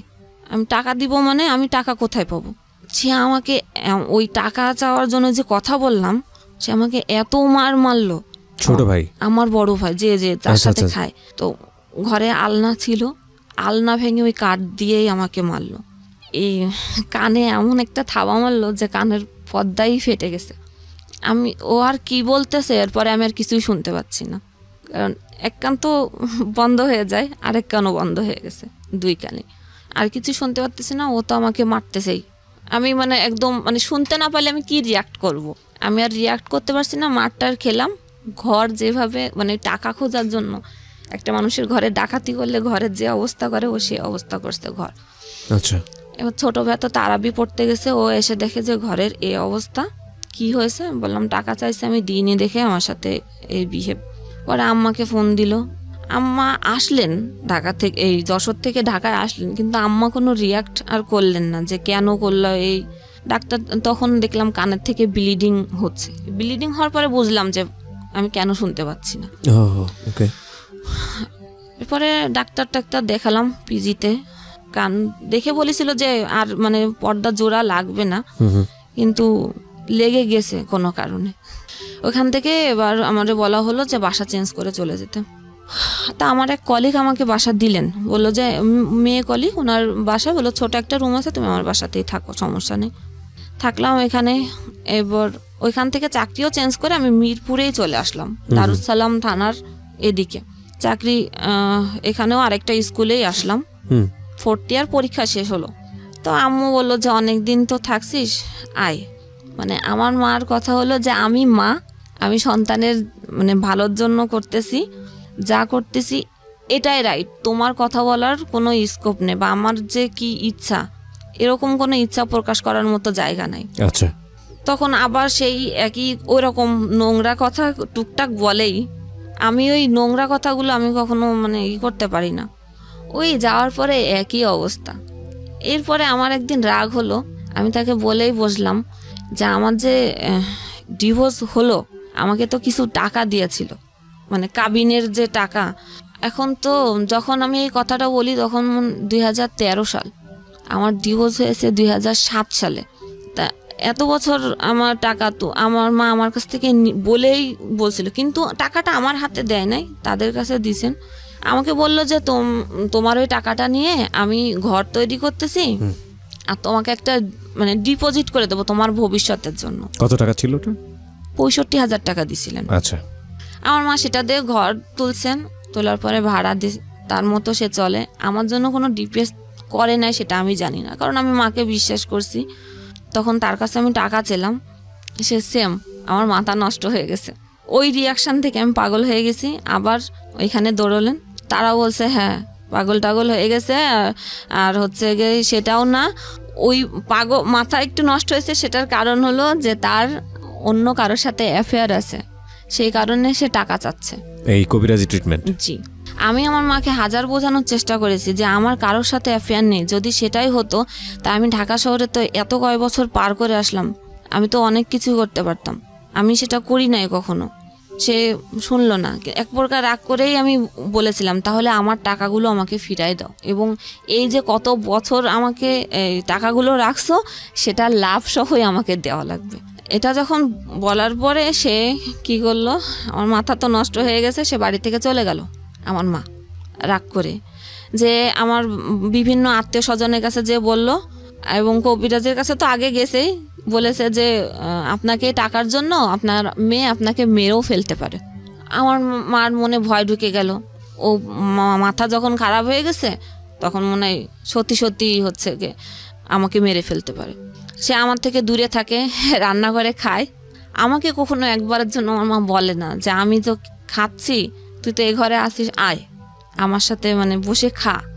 ভালো মন্দ রান্না হচ্ছে, পোলাও রান্না হচ্ছে, মাংস রান্না হচ্ছে, আমাকে কেউ বলে না একবার খেতে। ওর বলার স্টাইল অনেক বেশি হেসে হেসে বলে, এবং আমি খুব ভালোভাবে খেয়াল করছিলাম এটা এক একজনের ধরন। এই হাসিটা কি আসলেই হাসি? এই হাসিটা আসলে কান্না, অভিমান, কষ্ট, কিংবা যদি বলেন রাগ, দুঃখ, যাই বলি না কেন আসলে এক্সপ্লেইন হয় না, আপনারা নিজের জায়গা থেকে বুঝে নেবেন। হ্যাঁ বলেন তারপর। তো আমি সবসময় ভাবতাম যে মায়ের কাছ থেকে ভালোবাসা পাবো যেখানে, সেখানে আমার সাথে এরকম একটাবারও তার কি কখনো আমার জন্য ফিল হচ্ছে না, কষ্ট হচ্ছে না? আমার মার একটা কথা, আমি 50 টাকা তোমাকে দিতে পারবো না, তোমার কাজ তুমি করে নিয়ে তোমার জীবন, আমি কোথা থেকে দেব? কিন্তু আমার মায়ের অ্যাবিলিটিও এমন ছিল না যে সে আমাকে দিতে পারবে না, বা আমার মা আমার ভাইদের প্রতিও ডিপেন্ডেন্ট ছিল না যে ভাইরা দিবে সেই হিসাবে তাকে চলতে হবে। ওকে, আমাদের বাড়ি হচ্ছে যশোরেই 2 তলা বাড়ি, নিচে ফ্ল্যাট ভাড়া দেওয়া। 2 তলা বাড়ি আপনাদের? হ্যাঁ। তারপর ওই এইরকম অবস্থা? নিচে ফ্ল্যাট ভাড়া দেওয়া, 2 পাশে টিন শেড ঘর করা, সেখানে ভাড়া দেওয়া। এবং আমার ভাইয়াও টাকা দেয় আম্মুকে। আমার আম্মার একার খরচ তো আর আসলে অত লাগে না, সে কি আমাকে পারে না দিতে? কিন্তু সে আমি চাইলে দিচ্ছে না, কিন্তু আমি দেখতেছি যে কবিরাজের বাসায় 5,000, 6,000, 10,000ও যদি লাগে, ইভেন যদি তার ধার করাও লাগে, সেটা সে দিয়ে আসছে অন্ধবিশ্বাস থেকে। হ্যাঁ, ধার করেও সে টাকা দিয়ে আসছে। তখন আমি রাগ করে চলে গেলাম। আমি ফার্স্ট আমার চাচা বাড়িতে। আমার মানে এত বছর জীবনে আমি চাচা, মামা, ফুপু, খালাতো ভাই বোন বা কারোর সাথে কখনো মিশতে দেওয়া হয় নাই। ভাই বোনের যে কি সম্পর্ক, কি টান, বা এক জায়গা হলে কত মানে মানুষ উপভোগ করে আনন্দ, সেটা কখনো করি নাই। তো গেলাম, সেখান থেকে খোঁজ পেল আমার খালু, বললো যে তুই আমাদের বাড়িতে বাসায় আয়, তোর কি হয়েছে দেখি। ওখানে যে থাকার পরে সেই একই অবস্থা। আম্মু খালু এগুলো বিশ্বাস করে না, কিন্তু খালামণিকে আম্মু চুপি চুপি ওই জিনিসগুলো দিয়ে আসে যে ঠিক আছে তোর এখানে আছে, তুই এগুলো খাওয়াস ওকে, পানি টানি এগুলো। আমি একদিন ফলো করলাম যে আমার মা যে জিনিসগুলো আমাকে বাসায় খাওয়াতো, সে জিনিসগুলো আমি খালার বাসায় ওই যে ময়লার ঝুড়িতে আমি দেখতে পেলাম। তখন আমার জিনিসটা খারাপ লাগলো যে এইখানেও আমি আসছি, এখানেও এই অবস্থা, তাহলে এখানে থাকা যাবে না। রাইট। তারপরে খালা আমাকে একটা কথা বলছিল, ওইটা আমার বেশি হার্ট করছিল, যে বাবা নাই তো অসহায়, এই কারণে রাখছি, আর মা কি করবে। তা আসলে অসহায় জিনিসটা আমাকে হার্ট করছে। ফাইনালি আমি আবার বাড়িতে গেলাম আম্মুর কাছেই। আম্মা তো বাসা থেকে আমাকে দেখেই বললেন যে ও যদি এই বাসায় থাকে, আমি এই বাসায় থাকবো না। শীতকাল, সন্ধ্যের সময় সে চলে যাচ্ছে আমাকে দেখে, সন্ধ্যের সময় আসছি। তা আমার এত শীত, আম্মা চলে যাবে ঘরের থেকে, দরকার নাই, ঠিক আছে আমি বাইরে থাকতেছি। আমি সারা রাত শীতের মধ্যে, সোয়েটার নেই, কোনো কিছু নেই, আমি সারা রাত সিঁড়িতে বসে থাকলাম। আমার মা ঘরে ঠিকই ঘুমালেন লেপের মধ্যে। সেখানে ভাইয়াকে ফোন দিলেন ঢাকায়, যে ওর তো মাথা খারাপ হয়ে গেছে, এখন কি করবি কর, আও তো আমাকে মেরেই ফেলবে। আমি অমুককে দেখাইছিলাম, সেখানে এই কথা বলছে, তুই আয়।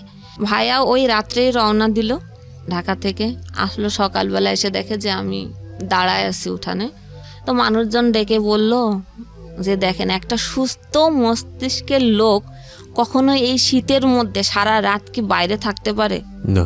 তাহলে বোঝেন সবাই যে আমার মা যেটা বলে সেটাই রাইট কিনা, যে ও আসলে তাহলে পাগল হয়ে গেছে। তাই আমি পাগল হয়ে গেছি।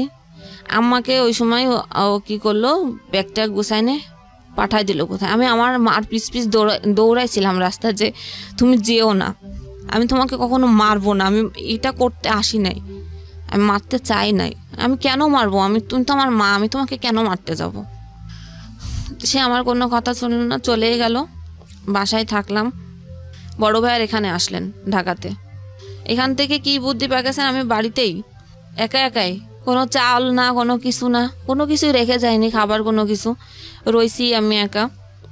আমার ছোট ভাই আমাকে অনেক মারলো, যে তোর জন্য আমার মা এই বাড়িতে থাকতে পারে নাই, তোকে এই বাড়িতে আর থাকতে দিব না। তাহলে আমি কোথায় যাব সেটা জানি না, তুই কোথায় যাবি, কোথায় যে থাকবি, তুই কি খারাপ জায়গাও যদি চলে যাস, সেটাও আমাদের দেখার দায়িত্ব না। তারপরে পাশের বাড়ি থেকে একটা ছেলে এসে ও বলল যে থাকবে, ও থাকুক, আপনি মানে কিছু করেন না। আমার কাছ থেকে ফোন ছিল, ফোনও নিয়ে নেওয়া হলো। আমার কাছে কিছু টাকা ছিল, সেটাও নিয়ে নিল, গেল। ছোট ভাইয়া চলে গেল আবার ঢাকাতে। ও যে পৌঁছাইছে আর বড় ভাইয়া আবার হয়তো রওনা দিছে, আমি জানি না, যেহেতু আমার কাছে ফোন নাই, কোনো কিছু আমি জানি না। সকাল ভোরবেলা দরজা নক করছে, তারপরে খুলে দেখি যে ভাইয়া, বড় ভাইয়া এসে আমাকে রড দিয়ে অনেক মারলো। লোহার একটা রড ছিল, সারা শরীরে রক্ত জামা। কি আমাকে কেন মারতেছো?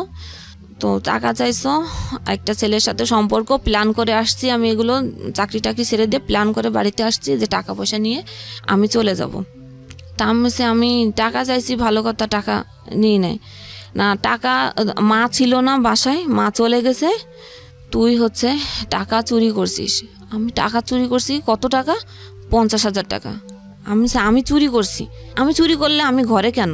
রাইট, আমি চুরি করলে তো আমি নিয়ে চলে যেতাম, তাহলে আমি কেন? আমি যদি প্ল্যান করে থাকতাম কারোর সাথেই চলে যেতাম, তাহলে তো আমার উপযুক্ত সময় ছিল যে বাড়িতে কেউ নাই, আমি তো নিয়ে চলে যেতাম।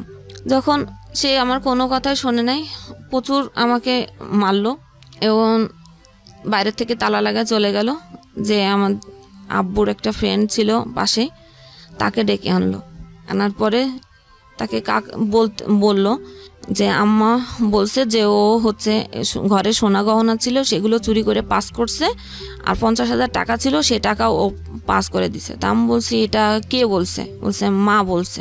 আমি বলছি আম্মা বলছে? আমার বিশ্বাস হয় না, কারণ আমি এত বছর, সে আমাকে মানুষ করছে, আমি চোর কি আমার হাত টাকা নেওয়ার অভ্যাস আছে কিনা একমাত্র সেই ব্যক্তি আমাকে বলতে পারবে যে আমি কেমন। তা আমার মা যদি বলে থাকে যে আমি চুরি করছি, তাহলে আমি বাড়ি থেকে হচ্ছে গিয়ে চলে যাব। তা বলছে ঠিক আছে, আম্মাকে ফোন দিচ্ছি। আর প্রতিবেশী যারা যে কাকু, তারা বসাই আমার সামনে। তা আমি কাকুর কাছে রিকোয়েস্ট করছি যে আমার তো মারতে মারতে জায়গা রাখে নাই, তো তারপরও আমি মানে বাড়ি ছেড়ে যাই নাই। যদি আমার মা আমাকে এই কথা বলে যে আমি চুরি করছি, তাহলে আমি আজকে এখনই এই মুহূর্তে আমি চলে যাব, কারণ আমার আর বলার কোনো ভাষা নেই, এর কোনো উত্তর আমার কাছে জানা নাই।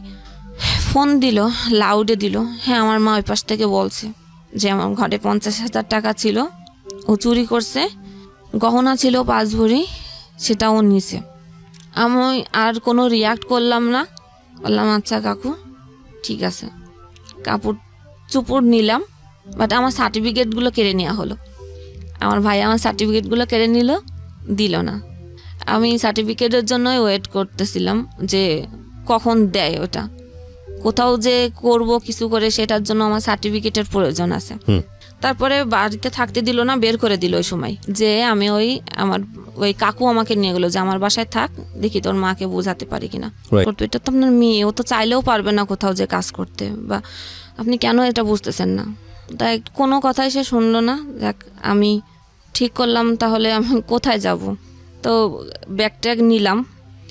সেদিন ছিল, এই দিনটা মনে আছে যে 14 ফেব্রুয়ারি 2015 সাল।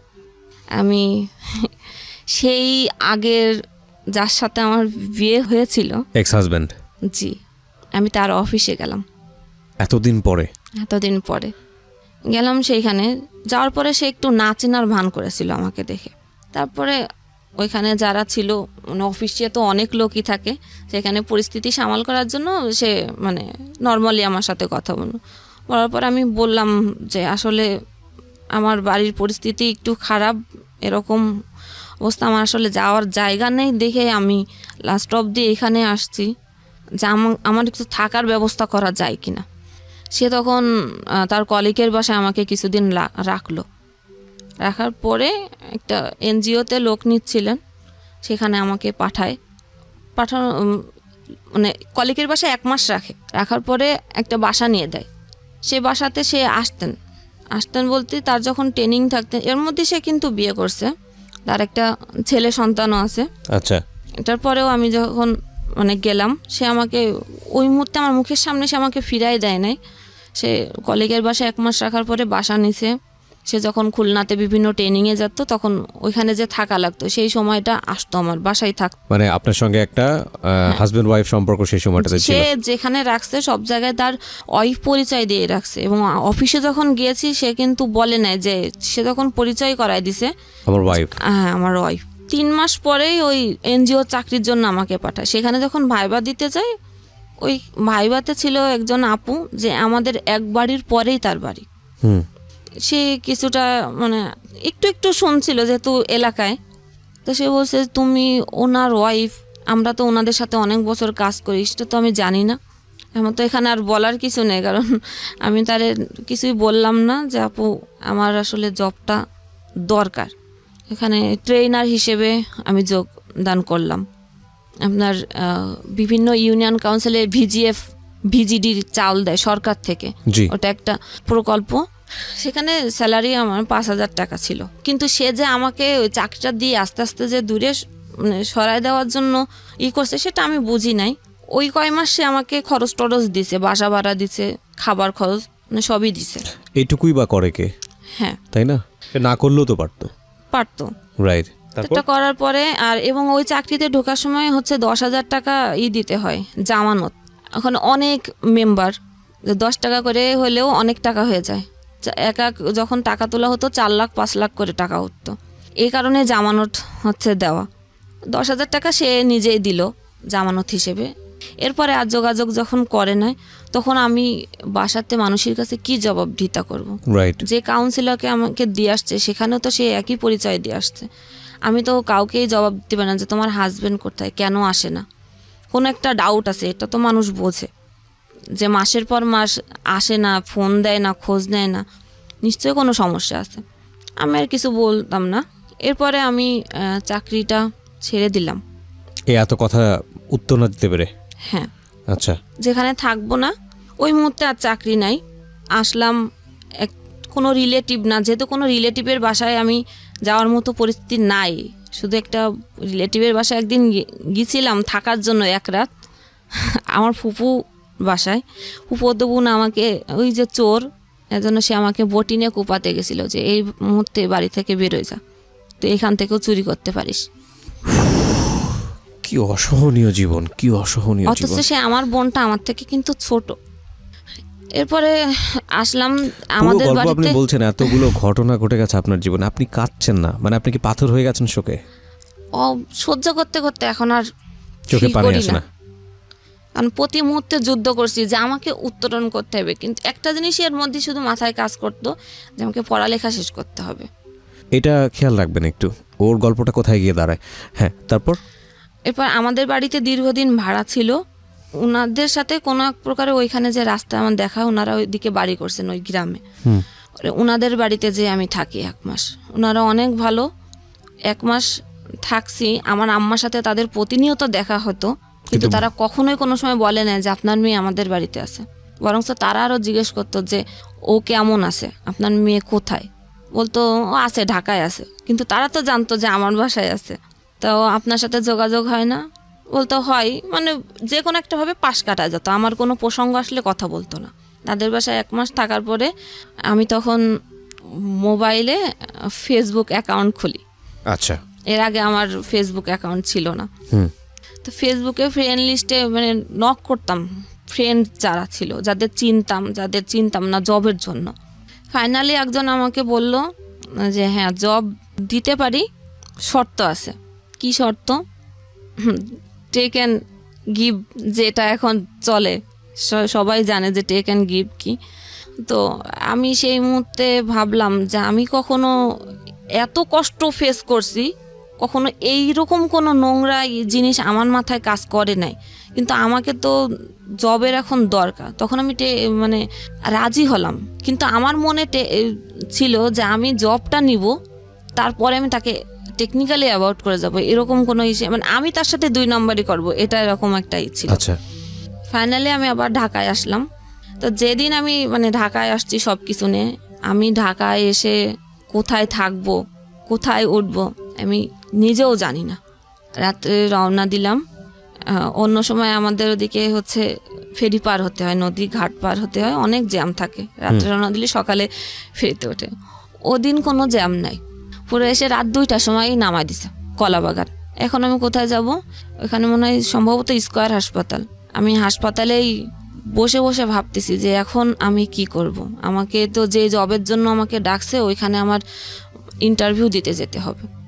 ফোন টিপছি আর ভাবছি যে কি করব। ফোন টিপতে টিপতে একটা ভাইয়ার নাম্বার চোখে পড়লো। আমার বান্ধবীর বিয়েতে যে পরিচয় হয়েছিল বরযাত্রীর, ওইখান থেকে আমি তার নাম্বার নিয়েছিলাম। সে আমার নাম্বার জানে না, যে আমি ঢাকায় থাকি, কখনো যদি ঢাকায় যাও দেখা করো এরকম। ওই নাম্বারে আমি ফোন দিলাম, দিয়ে বললাম যে ভাইয়া আমি তো এরকম ঢাকাতে আসছি, আমার একটু প্রবলেম আছে, আপনি আমাকে একটু থাকার জায়গা ম্যানেজ করে দিবেন, টাকা পয়সা নিয়ে আপনার হেল্প করা লাগবে না, জাস্ট একটু থাকার ব্যবস্থা। সে বলল ঠিক আছে। তখন ভোর ভোর হয়েছে। সে বললো যে আমি আসছি। সে থাকে ফার্ম গেটেই। সে রিক্সা নিয়ে আসলো, এসে আমাকে নিয়ে গেল তার বাসাতেই, একটা ব্যাচেলার বাসায়। ব্যাগ রেখে আমি ফ্রেশ ট্রেশ হয়ে আমি গেলাম জবের ইন্টারভিউ দিতে, টেকনিক্যাল। ওখানে যাওয়ার পরে বলল যে আপনি কালকের থেকে জয়েন করেন। আচ্ছা, জবটা হয়ে গেল, যেহেতু যার লিঙ্কে আমি আসছি, ওইখানে যে ম্যানেজার ছিলেন ওটা ওনার বন্ধু ছিলেন। তা আমি যথারীতি চাকরি করছি, ওনার সাথে আমি আর দেখা করি না। মানে কন্ডিশন ছিল জব হওয়ার পরে আপনি এই রিলেশনশিপে যাবেন। ওকে, আমি আর দেখা করি না। উনি বারবারই হচ্ছে আমাকে নক করতেই থাকে। এরকম করে প্রায় 6-7 মাস পার হয়ে গেছে জবে। অফিসেও যেতেন, আমার ওই অফিসে এই করতেন। আর এদিকে ওই ভাই আমাকে হোস্টেল ঠিক করে দিলেন, হোস্টেলেই উঠলাম। একদিনের পরিচয়, আমাকে চেনেও না, আমার বাড়ি কোথায় সে জানে না। সে আমাকে হেল্প করলো।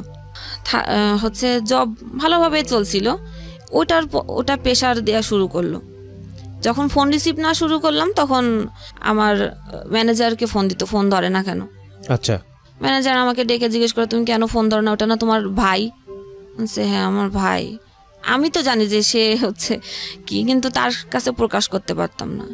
একদিন বাধ্য হয়ে, আমার ম্যানেজার স্যার খুবই ভালো ছিলেন, যে মেয়েদেরকে যথাযথ সে সম্মান দিতেন। আচ্ছা, তা আমি বললাম যে আসলে উনি আপনার বন্ধু, আমি আপনাকে সত্য কথাই বলি যে এরকম একটা সিচুয়েশনে আমি পড়ছি। এখন সে তো রীতিমতো আমাকে এই করতেছে, এবং সে আমি যে ঢাকায় আসব তিনি আগের থেকে আমার জন্য বাসা ঠিক করেছিলেন, কিন্তু আমি জানি না। এবং সে সেখানে বাসা ঠিক করার পরে সেই 6-7 মাস পরে এসে বলে যে আমি তো বাসা ঠিক করেছিলাম, যখন ফোন ধরি না, যখন দেখছে যে না আমি তাকে অ্যাভয়েড করতেছি, তখন বলতেছে যে এই 6-7 মাসের বাসা ভাড়া আমাকে দিতে হবে। আচ্ছা, আমি কেন দিব বাসা ভাড়া? যে তুমি তো না করো নাই। আমি আসছি কি আর কখন আসবে সেটা তো আপনি জানতেন, তাহলে আপনি কেন আমাকে না জানায় বাসা কেন ঠিক করলেন? আমি তো আপনাকে একবারও বলিনি যে আমার জন্য বাসা ঠিক করেন আপনি। এই বাসার টাকার হ্যাম্পার আমার পরে দিতেই আছে, এবং যার বাসা হচ্ছে নিচে সে স্থানীয় একজন লোক, সে নাকি তাকে হুমকি দিচ্ছে এই সে করবো টাকা না দিলে। আমার ম্যানেজারকে জানালাম, ম্যানেজার বললো যে তুমি টেনশন করো না, আমি এটা হ্যান্ডেল করতেছি, যেহেতু ও আমার ফ্রেন্ড তো আমি এটা হ্যান্ডেল করতেছি। যখন আমার ম্যানেজারকে দিয়েও তার কোনো কাজ হলো না, তখন বলে যে অফিসে লোক পাঠাবো, এই করব, রাস্তাঘাটে অনেক কিছু করব। একটু ভয় পেতাম। এর মধ্যে হচ্ছে আমি মাস্টার্স ভর্তি হয়েছিলাম ওই বাংলা কলেজেই। না, আমি যখন ওই যে এনজিওতে ভর্তি, এই চাকরিতে ঢুকলাম, তখন আমার মাস্টার্সের ভর্তির ডেট আসলো। আচ্ছা, তখন আমি জানতাম না যে আমি ভর্তি হতে পারবো না, মানুষের কাছে টাকা ধার নিয়ে আমি ভর্তি হয়েছি। এর মধ্যে তো ভর্তি ওইখানে ঢাকায় চলে আসছি জবের জন্য। যশোরে ভর্তি? যশোরে ভর্তি। আচ্ছা, আসলাম। এখন পরীক্ষা দিতে, এই পরীক্ষার সময় সে এরকম শুরু করলো। আমি আমার ম্যানেজারকে বারবার বলছি যে আমি তাহলে চাকরি ছেড়ে দিই, এরকম যখন সমস্যা হচ্ছে। তা বললো যে না, তুমি কেন চাকরি ছাড়বা, তুমি যাও পরীক্ষা দিতে যাও, নি টেনশনে।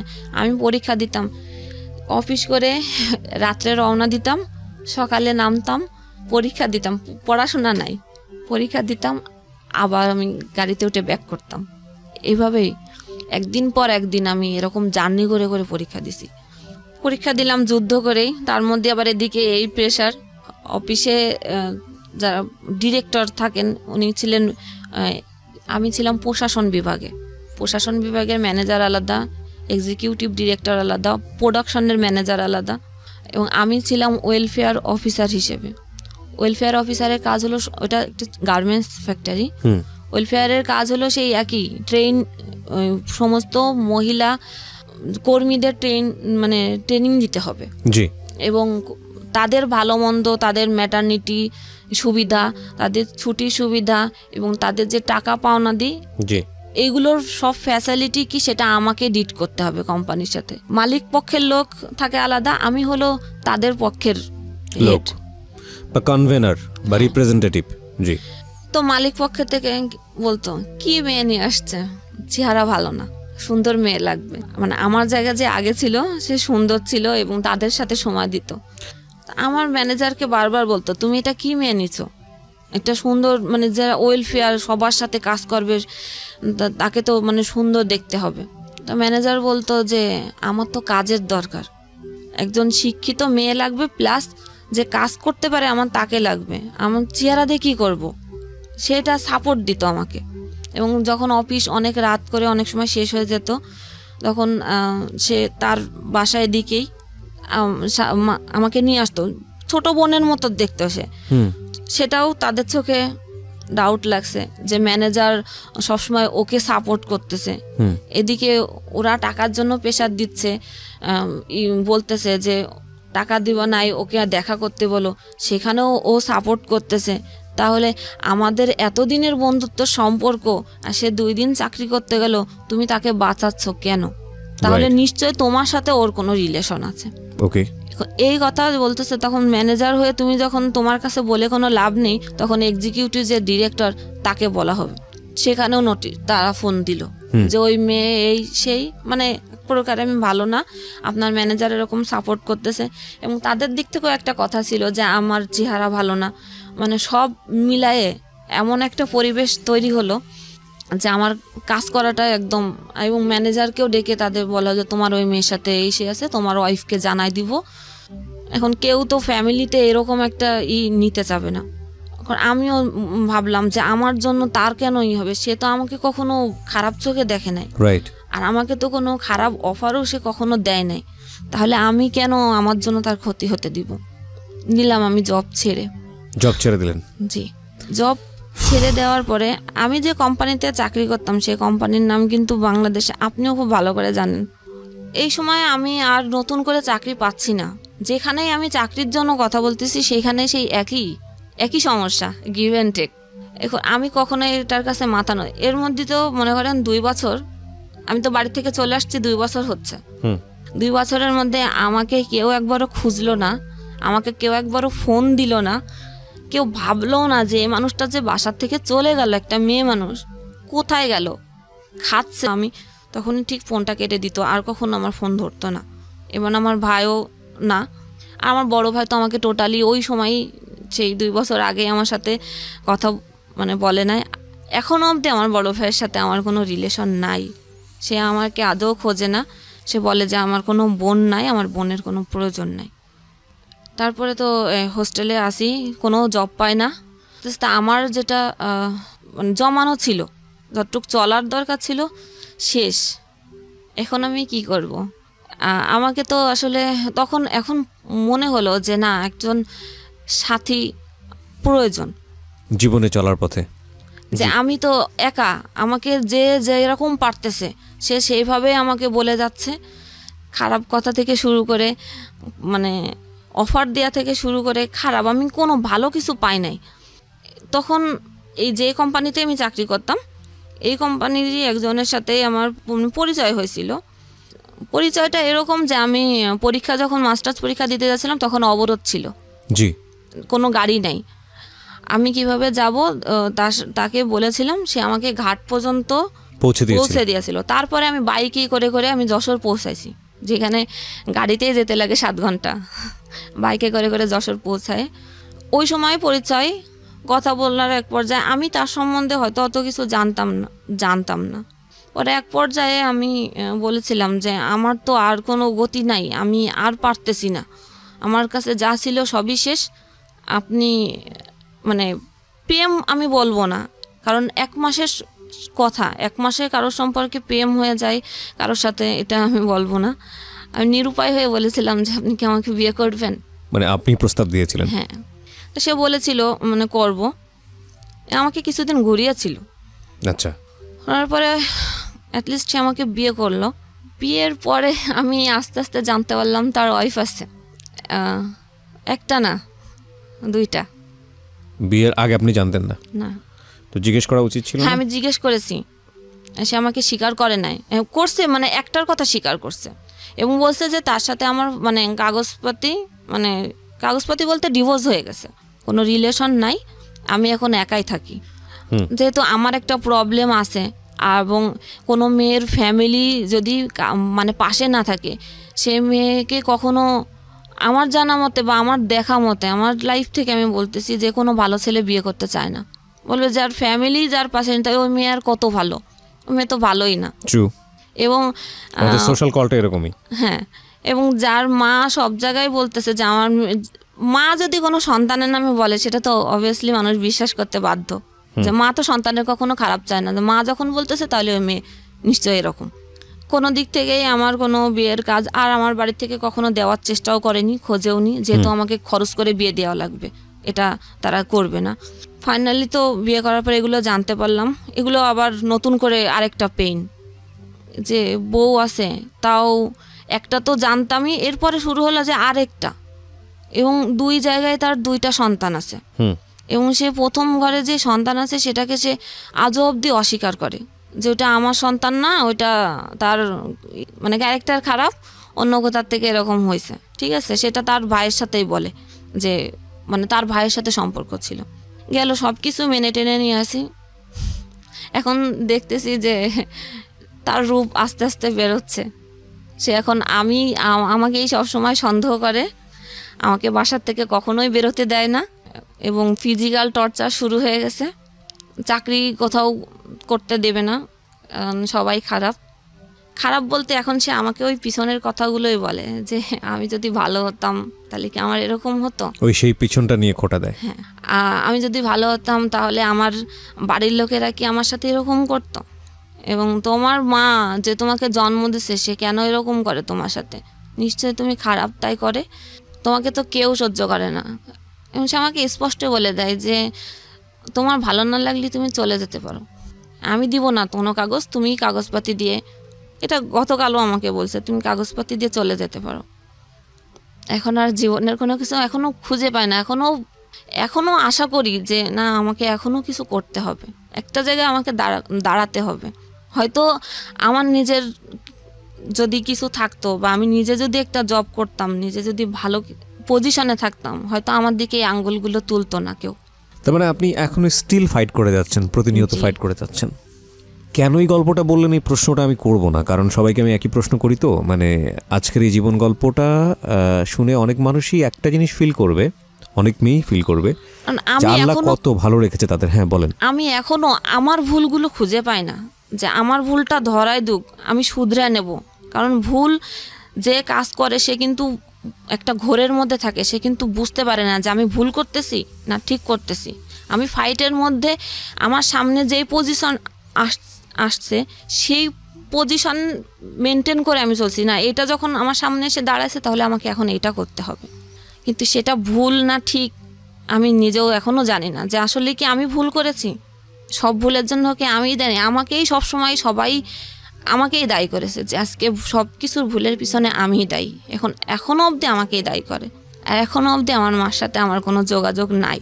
কিভাবে চলে আপনার দিন, কি করেন, মানে সকাল থেকে শুরু করে সন্ধ্যা পর্যন্ত? এই তো সকালে রান্না, সে আমাকে দেখাশোনা করে, এটাই যে বাসা ভাড়াটা দেয় আর বাজার, এর ব্যতিরিক্ত তার কাছ থেকে আমি কোনো কিছু এক্সপেক্ট করি না। সে সকালে যায় আর রাত্রে 1টা 2টা 2:30টার সময় আসে, সে আমাকে কখনো সময় দেয় না, এবং সে আমার সাথে কথা বলতে চায় না। কথা বলতে গেলে সে আমার কথা শুনে না এবং বলে যে আমি তোমাকে টেকনিক্যালি অ্যাভয়েড করি। আপনার কিছু বলার নাই এখানে আলটিমেটলি? আমি এখনও বুঝতে পারছি না যে আমার ভুলটা কোথায়। একটা সংসার করতে গেলে আমি এতটুকুই বুঝি, স্বামী সংসার 2 জনের, সেখানে কোনো কিছু করতে গেলে 2 জন পরামর্শ করেই করতে হয়। সেখানে সে যা কিছু করে আমার পরামর্শ তো করেই না। আমি যখন বলি তখন বলে যে তোমার এত কিছুর কি দরকার, তোমার এত কিছু জানার দরকার নেই, আমি যা খুশি তাই করব, আমি বলতে পারবো না কোনো কিছু। আমি বললে আমাকে টর্চার মারে, গায়ে হাত তোলে। হ্যাঁ, সেদিনও আমার নাকে এমন একটা ঘুষি মারছে, সারা রাতই ব্লিডিং হয়েছে নাক দিয়ে। তারপরেও এই যে এফএম এর প্রতি যে আগে একটা ঝোঁক ছিল। খুব বাজে একটা প্রশ্ন করি, এই প্রশ্নটা করতে ইচ্ছে করছে এই কারণে, আমরা যখন অনেক বেশি ফ্রাস্ট্রেটেড হয়ে যাই, আমাদের এই যে গল্পটা আমি শুনলাম, তো আপনার তো একুল উকুল দুকুল কিছুই নাই। একুল উকুল বলতে বোঝাচ্ছি কারণে যে একটা মেয়ের জামাই সংসার না থাকলে ঘরে ফিরে যায়, বাবা মা থাকে, আপনার সেই জায়গাটাও নাই, কেউ কোনো মানুষই আপনাকে জায়গা দিল না। মাঝে মাঝে এরকম মনে হয় না যে সুইসাইড করে ফেলি? ও সেই প্রসঙ্গটাতে মানে আমার মা যখন আমার সাথে এরকম করতো, আমি একবার বিষ খেয়েছিলাম। আচ্ছা, এজন্য খেয়েছিলাম যে আমি বিষ খাওয়ার পরেও আমি রিয়াকশন দেখতে চাই যে আমার মা আমার প্রতি কতটা আগ্রহী। ও আচ্ছা আচ্ছা, হ্যাঁ, এটা আমার দেখার জন্য আমি এটা করেছিলাম। আমি যে রাগ করে করেছিলেন না, যে সে আমার কাছে আসে কিনা, যে আমার সন্তান আজকে মরে যাচ্ছে, যে আসলে ওকে কাছে আসে, কিন্তু তখনও না সে আমার কাছে আসে না। এমনি সাইডের লোক পাঠাইছে যে ওকে একটু মানে কি করলে কি হয় সেটা একটু দেখতে, কিন্তু সে ওই দূরেই ছিল। তারপরে সে আমার সাথে কথা বলে নাই। এর মধ্যেও তার একবার ঘুমের ওষুধ খেয়েছিলাম, তখন আম্মাকেও বাসায় ছিল না। ওই যে যখন চুরির ঘটনাটা হয়েছে ওটা সহ্য করতে না পেরে আমি ঘুমের ওষুধ খেয়েছিলাম।